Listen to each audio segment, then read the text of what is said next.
Je ne parle pas là bien sûr de la grande, la vraie, la seule cérémonie des Q. Putain, oh, c'est dur ça.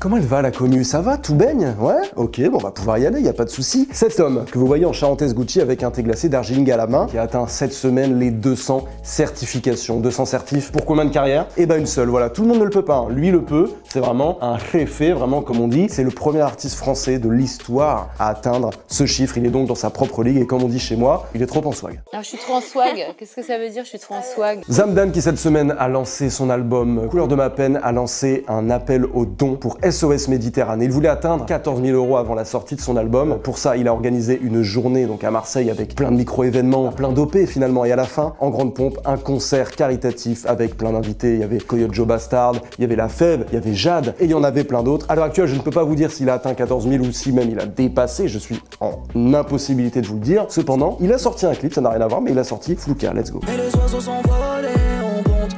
Je suis avec deux frères, on sait qu'on a peu de chance pour qu'on survive ensemble. Il est plus que temps pour le Raluciano de revenir en solo et je pense que c'est sur le point d'arriver puisqu'il a tourné des séquences de clips au stade Vélodrome de Marseille. Des séquences un peu isolées puis des séquences avec des supporters et puis les plus ardus, hein, le MTP bien entendu. Il scande son nom, tant t'es mal la carrière du bonhomme, hein. Je veux dire t'es mal la taille du rat. C'est magnifique et flippant à la fois.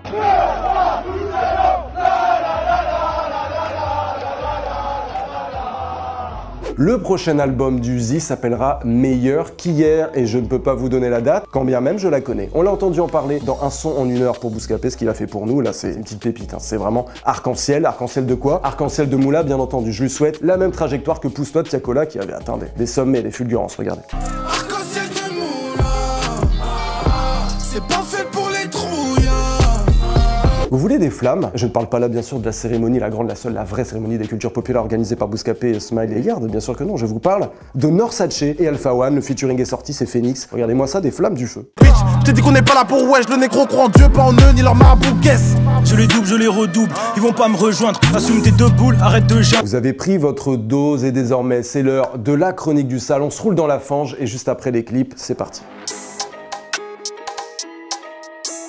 Auditeurs et auditrices de ce rap de merde, salut, c'est le chroniqueur sale. On a tous ressorti les popcorn dernièrement pour se poser devant le spectacle Vald Booba, Vald étant la nouvelle cible du Duc, mais Vald qui n'a pas hésité à riposter, à tenter le tout pour le tout, contre toute attente. Booba du coup qui s'est mis à sortir du très lourd dossier, mais au départ on a quoi? On a un businessman en train de reprocher à un autre businessman concurrent d'utiliser des méthodes qui lui conviennent pas, et en gros qu'il accuse de concurrence déloyale. Parce que tout est parti de la divulgation des chiffres de vente de Vald en première semaine. Booba l'accuse de triche parce que les remontées des ventes en D2C ont été faites manuellement et non automatiquement, sans compter le fait qu'il y avait en vente un coffret avec 5 albums dedans qui viennent un peu perturber le comptage. Bref, j'avais l'impression de voir SFR chialer des méthodes et des tarifs de free. Des méthodes qu'on peut trouver limite, c'est vrai, ça peut se discuter. Mais bon, c'est leur problème. Nous, votre guéguerre de traumatiser des chiffres là, votre ego. Qu'est-ce qu'il y a, j'ai fait mieux que toi? Oui, mais toi t'as triché. Oui, mais moi je remplis un stade. Oui, mais moi j'ai fait Bercy à 12 ans. Bon, et sinon, la musique, on en parle ou pas? On n'est pas comptable, nous, ni businessman. Encore une fois, on a beaucoup plus parlé des chiffres de vente que de la qualité ou non de l'album, comme d'habitude. Et maintenant, pour parler du sacré dossier sur le père de Vald, parce que là oui, c'est du lourd quand même. On avait encore jamais vu ça, ça a géchant le rap français. Hein. Bah en vrai, c'est compliqué, parce que est-ce que Vald, il est responsable des posts Facebook d'il y a 7 ans de son père? Je trouve ça un peu limite, il a pas à justifier ou pire, à payer pour les idées de son daron. On choisit ses potes, pas sa famille, et la connerie, elle est pas héréditaire que je sache. Le dossier, c'est du top but, mais c'est pas Roger qui est dans le game, c'est son fils. Apparemment, beaucoup s'accordent à dire que Valentin s'en serait plutôt bien sorti. Par contre, il y a eu un tweet en mode sondage troll dans lequel il comparerait l'infréquentabilité de Booba à celle de son père.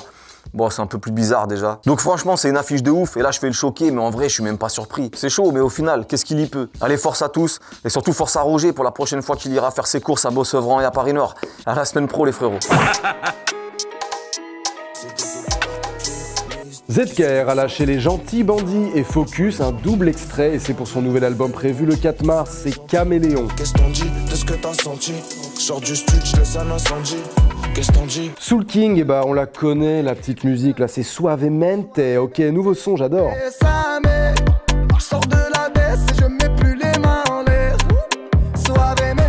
Voilà un Bosch tout neuf, y compris capillairement, pour son nouveau clip Téléphone, probablement issu de son nouvel album. Je les vois venir à 2000, j'ai plus de flair qu'un chien de la canine. Cosa Nostra c'est tout pour la famille, faut vesquer la famine, cette salope examine. Osiris Jack et Freeze Corleone nous éclairent avec Lampadaire partie 2, et ça reste dark en même temps. On arrive dans le game comme un vendredi 13, tu rappes encore comme en 2013, ça fait du chemin depuis 2013. Bushi a lâché Link Up, c'est aussi le nom du groupe qui a révélé M. Pokora, on s'en souvient, on est ensemble. Et les rouges, je vais tomber mes rappeurs préférés quand j'étais gamin, je veux que mes gamins soient riches même si je déteste tous ces fils de bourges.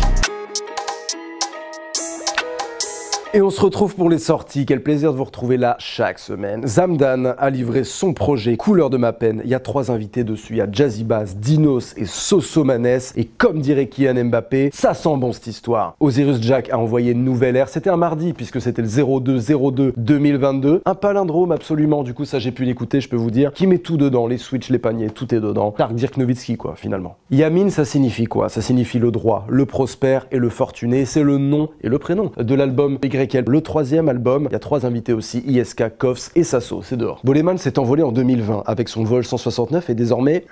il amorce un atterrissage et je peux vous dire qu'il va redécoller très prochainement, peut-être avec moi, je vous en dis pas plus, on garde ça pour nous, mais vous comprendrez quand vous le verrez, c'est dehors. Une bonne petite mixtape là de Bushi, c'est Bushi 2.0, n'oublions pas quand même que c'est un des rappeurs à suivre en 2022, c'est important de le rappeler, c'est disponible, c'est dehors. Et Lou JPK nous envoie Louge Radio volume 1, alors là, aucun son en solo vraiment, comme le dit le nom, c'est une radio quoi, donc c'est 6 titres et 6 invités, aucun solo, que des featuring, et ça régale. Et on se quitte là-dessus, la petite famille, on se voit la semaine prochaine, je vous couvre d'or, je vous couvre de bisous.